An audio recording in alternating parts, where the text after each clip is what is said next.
Hospital workers serious, what regrets do you hear from dying patients? I was a hospice nurse. One of my elderly patients had skin cancer, a huge malignant melanoma on the side of his neck that was growing rapidly. He had been a farmer all his life and never married.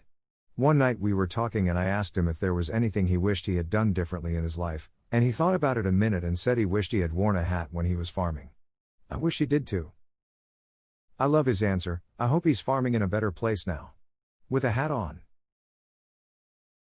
I hope he's wearing a really big fancy sombrero while he's farming up in the skies above and beyond.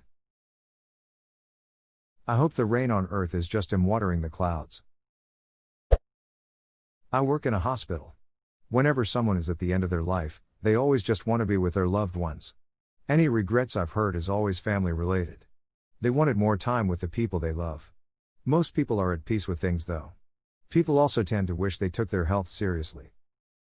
They wanted more time with the people they love. When I started college, I moved to a city far away from where I'm originally from. My only relatives living in that city were my grandmother and my aunt.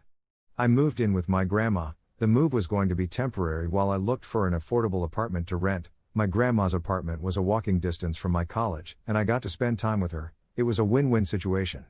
A month into living with her, I noticed that she started getting tired a lot more easily. She had trouble breathing and she couldn't sleep.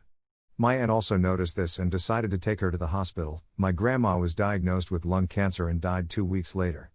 I'm just glad I got to spend all that time with her. The last thing I said to her was, "Okay, I'm leaving, see you later." While I was leaving for class, she said, "See you later, take care." That shit's eerie. I still think about it like once a week. I will never forget the last words I said to my dad just a few hours before he died of a massive heart attack. I was a little rude and off-putting because my dad had the tendency to call me about completely unimportant things in the middle of the busy workday. I know he wasn't bothered by it. We always gave each other a healthy dose of shit, but I do wish I had given him a little more time that day. Funny how those memories stick with us. I'll never stop thinking about it. Forgive yourself, child. #hugs.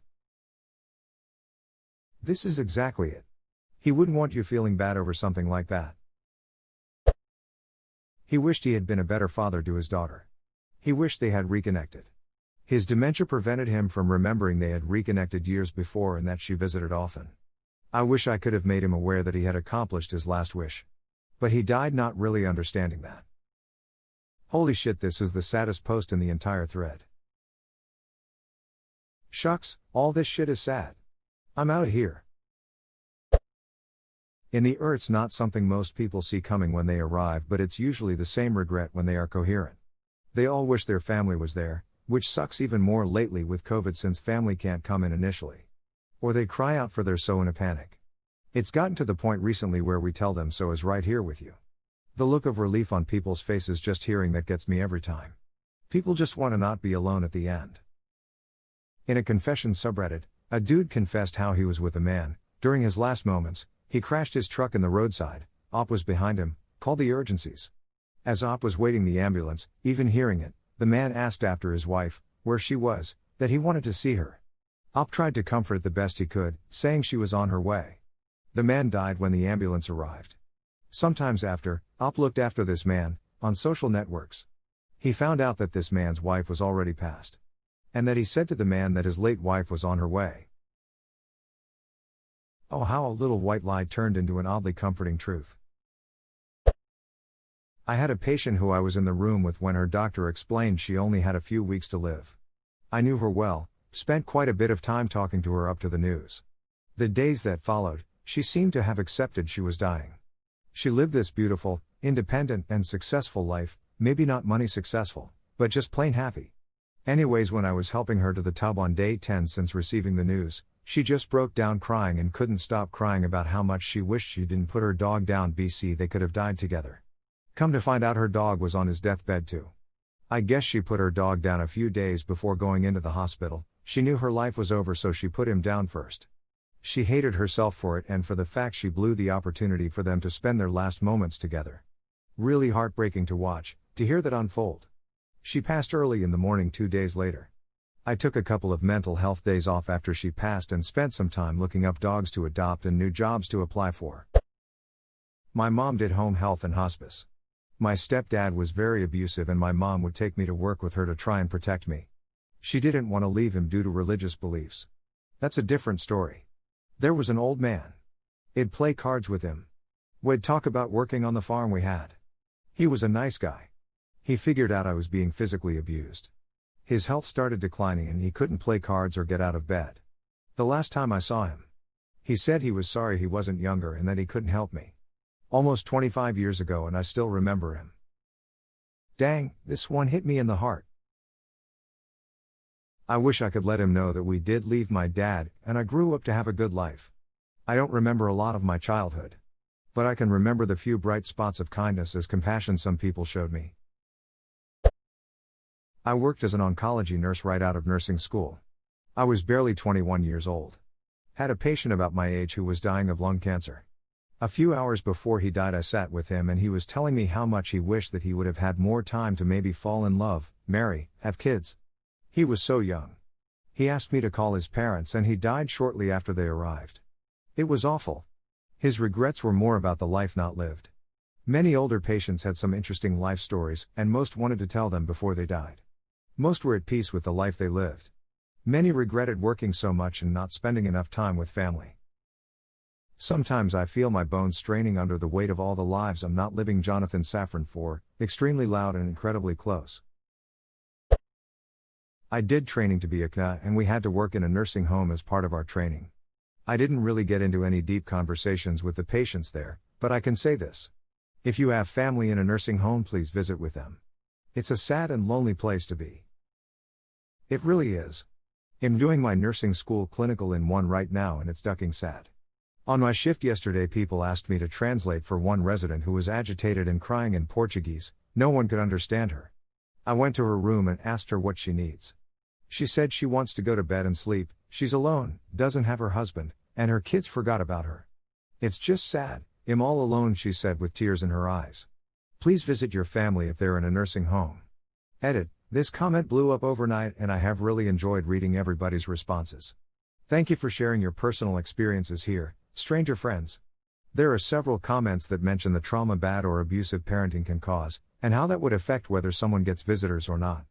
I just want to acknowledge you all and tell you no one is judging you and my message was not for you folks.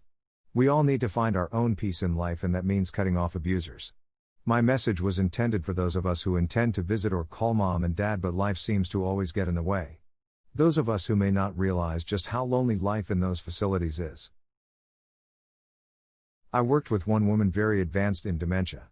I'll never forget when she had a moment of clarity, grabbed my arm, stared right into my eyes, and begged me to kill her. No wonder you chose that Reddit name. Geez, sorry that happened to you.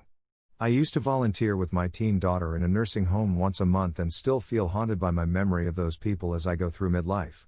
Therese, some horrible shit on the other side. People work their whole lives only to end up there, and it's just awful. Aimed here, most patients that I see in my ambulance are too sick to talk in these cases, but one sticks with me.